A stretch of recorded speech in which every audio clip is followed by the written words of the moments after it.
preso, le puso en la cárcel, entregándole a 4 grupos de 4 soldados cada uno, para que le custodiasen, y se proponía sacarle al pueblo después de la Pascua. Así que Pedro estaba custodiado en la cárcel, pero la iglesia hacía sin cesar oración a Dios por él. Y cuando Herodes le iba a sacar aquella misma noche, estaba Pedro durmiendo entre 2 soldados sujetos con 2 cadenas, y los guardas delante de la puerta custodiaban la cárcel. Y he aquí que se presentó un ángel del Señor, y una luz resplandeció en la cárcel, y tocando a Pedro en el costado, le despertó diciendo: levántate pronto. Y las cadenas se le cayeron de las manos. Le dijo el ángel: cíñete y átate la sandalia, y lo hizo así. Y le dijo: envuélvete en tu manto y sígueme. Y saliendo le seguía, pero no sabía que era verdad lo que hacía el ángel, sino que pensaba que veía una visión. Habiendo pasado primero la primera puerta, la segunda guardia llegaron a la puerta de hierro que daba a la ciudad, la cual se le abrió por sí misma, y salido pasaron una calle, y luego el ángel se apartó de él. Entonces Pedro, volviendo en sí, dijo: ahora entiendo verdaderamente que el Señor ha enviado su ángel y me ha librado de la mano de Herodes y de todo lo que el pueblo de los judíos esperaba. Y habiendo considerado esto, llegó a casa de María, la madre de Juan, el que tenía por sobrenombre Marcos, donde muchos estaban reunidos orando. Cuando llamó Pedro a la puerta del patio, salió a escuchar a una muchacha llamada Rode, la cual, cuando reconoció la voz de Pedro, de gozo no abrió la puerta, sino que corriendo adentro, dio la nueva de que Pedro estaba a la puerta. Y ellos le dijeron: estás loca. Pero ella aseguraba que así era. Entonces ellos decían: es su ángel. Mas Pedro persistía en llamar, y cuando abrieron y le vieron, se quedaron atónitos.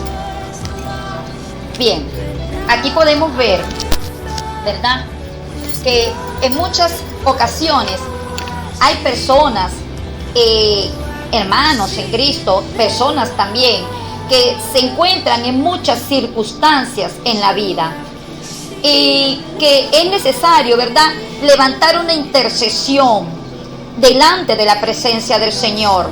Muchas veces la necesidad a veces es económica, otra es por motivo de enfermedad e incluso de muerte, otra muchas veces es por infidelidad, puede ser de parte del hombre o de la mujer, o un problema con un hijo, una situación crítica. Pero estas personas aún así levantan su intercesión delante de la presencia del Señor. Pero sucede algo muy curioso. Al no ver la pronta respuesta de esa petición, esa fe tiende a menguar, perdiendo así ver la solución a dicha situación y ver derramada la gloria de Dios. Por eso es que este tema lo he titulado Intercediendo ante Dios sin duda alguna. Una pregunta que se puede hacer acá: ¿es necesario la intercesión entonces? Claro que sí.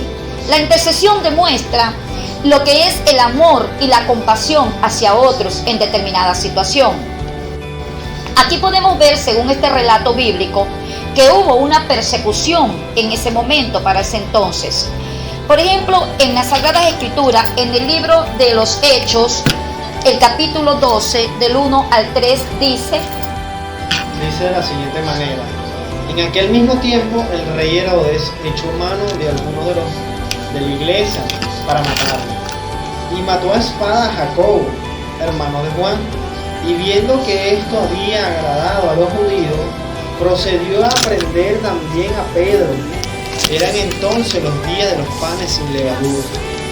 Aquí podemos ver, ¿verdad?, que para ese entonces estaba el rey Herodes, y por motivos incluso políticos, y por supuesto siendo dirigido por ese ser infernal llamado Satanás, este hombre lo que respiraba era un odio terrible contra el pueblo judío. ¿Y qué fue lo que hizo? Bueno, tomó a estos 2 apóstoles, a Jacobo y a Pedro, para llevarlo a la cárcel y por supuesto atormentarlo, lastimarlos, y lamentablemente ahí se pudo ver que le dio muerte a espada a Jacobo, el apóstol. Asimismo, nosotros podemos ver, ¿verdad?, que hay muchos países en estos tiempos donde mucho pueblo de Dios está siendo atacado, está siendo llevado a una persecución constante.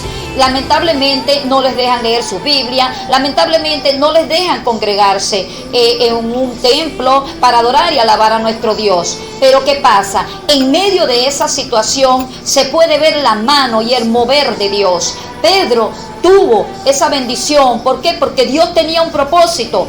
Fíjese algo, con esta pandemia, ¿cuántas personas han muerto? Usted está allí. Quizás algún familiar se le ha muerto, ¿verdad? Y ha pasado por este duro momento, pero Dios ha consolado su corazón. Usted está allí, usted está vivo. ¿Por qué? Porque Dios tiene un propósito, Dios tiene un plan con su vida. También aquí podemos ver, ¿verdad?, en el libro de los Hechos, capítulo 12, versículo 4, que dice así. Y habiéndolo tomado preso, le puso en la cárcel, entregándole a 4 guardias, grupos de guardias de soldados, cada uno que para su custodia, y se proponía sacarle al pueblo después de la Pascua.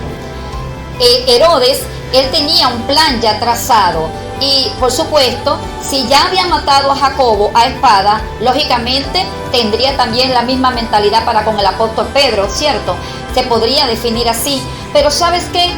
Fíjate que aquí la palabra dice también que Pedro era fuertemente custodiado por 4 grupos de 4 soldados cada uno. Es decir, Pedro estaba durmiendo, tenía 2 guardias a su lado, también tenía 2 en la puerta, 2 en la entrada. O sea, estaba muy fuertemente custodiado. Era imposible que Pedro saliera de la cárcel. Aparte de eso, lo tenían encadenado.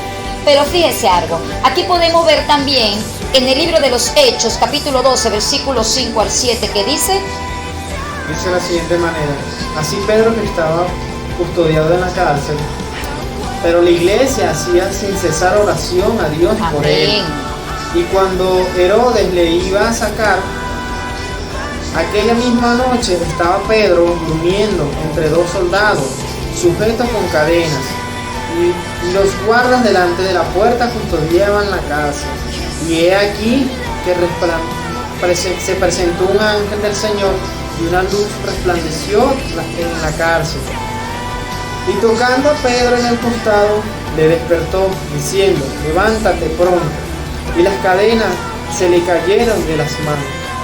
Bien, aquí podemos ver, ¿verdad?, que hubo respuesta de parte de Dios para aquella intercesión que realmente fue llevada por ese pueblo, por esa iglesia que estaba intercediendo, que estaba clamando.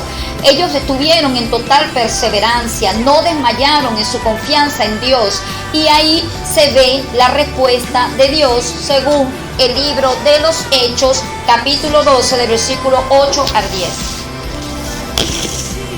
Le dijo el ángel: cíñete y átate las sandalias. Y lo hizo así. Y le dijo: envuélvete en tu mano y sigue. Y saliendo le seguía, pero no sabía que era verdad lo que hacía el ángel, sino que pensaba que veía una visión. Viendo pasado la primera y la segunda guardia, llegaron a la puerta de hierro que daba a la ciudad, la cual se les abrió por sí mismos, y salidos pasaron una calle, y luego el ángel se apartó de él.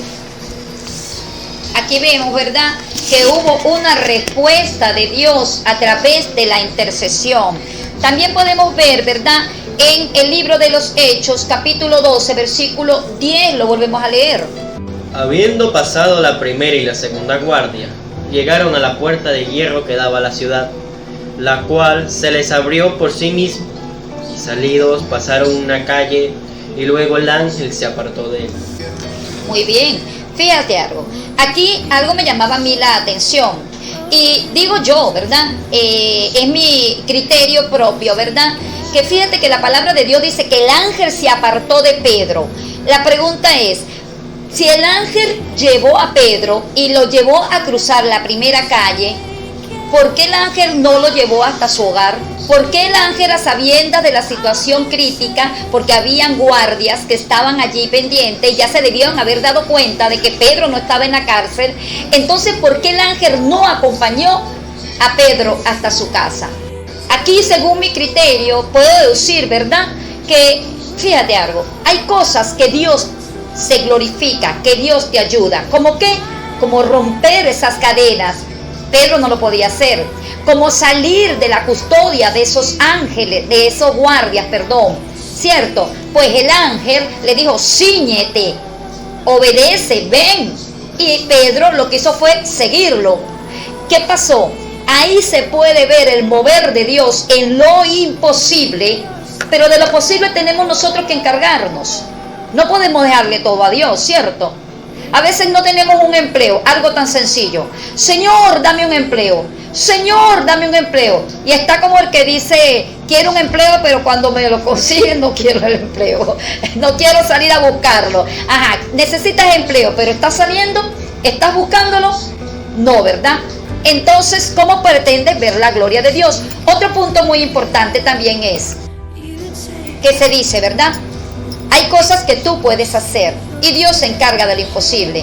Hay personas que dicen, yo no puedo buscar del Señor Jesucristo, no puedo entregar mi vida a Cristo, aunque soy simpatizante del Evangelio, aunque me gusta el Evangelio, pero no puedo. ¿Por qué? Porque yo fumo, quizás todavía me lanzo mi droguita de vez en cuando, soy una persona que tengo adicción al alcohol, soy una persona que tengo adicción a la pornografía, soy una persona que tengo ciertas costumbres.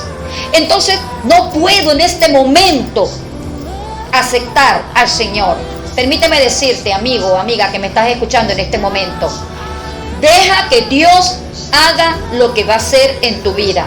Él tiene poder para llegar y limpiar tu corazón, limpiar tu mente, limpiar tu sangre, aún de la adicción de la droga. Él tiene poder para transformar tu vida. Tú tan solamente puedes aceptar a Jesús, aceptarlo como tu Señor y Salvador, y del resto se encargará el Señor.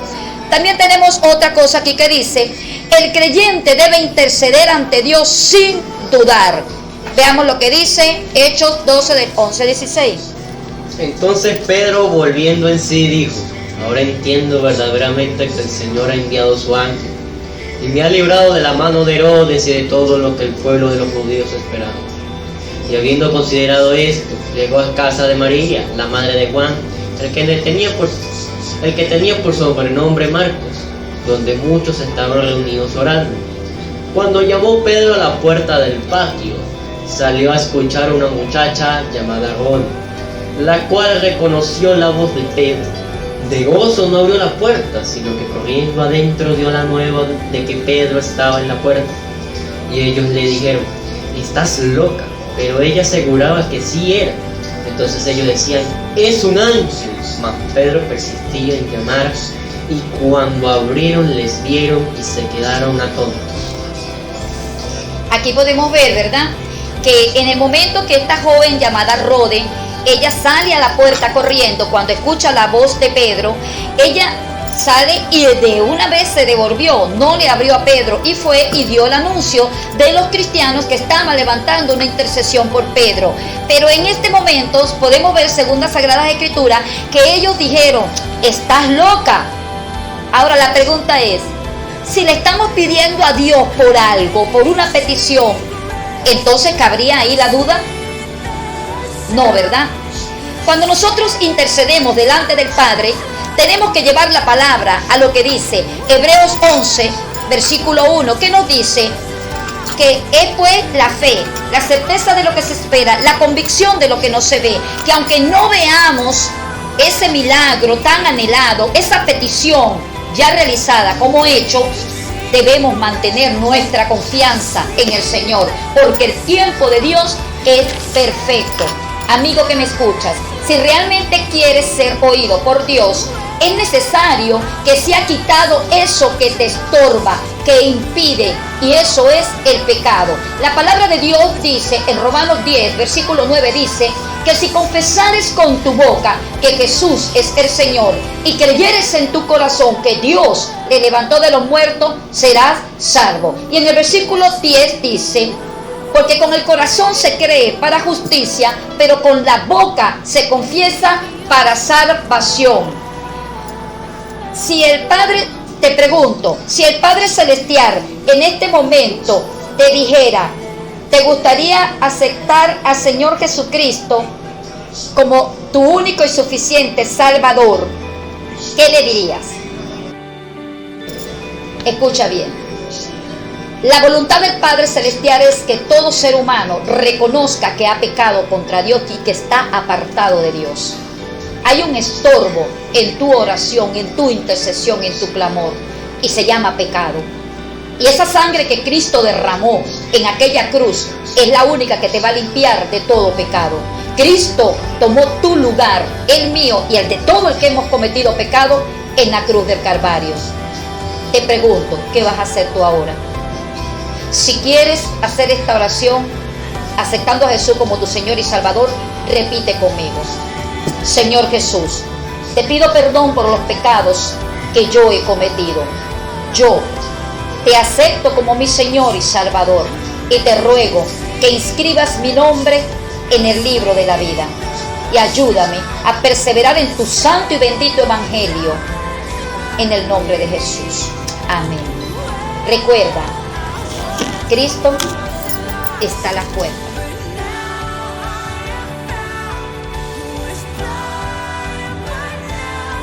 Dios te bendiga, Dios te guarde.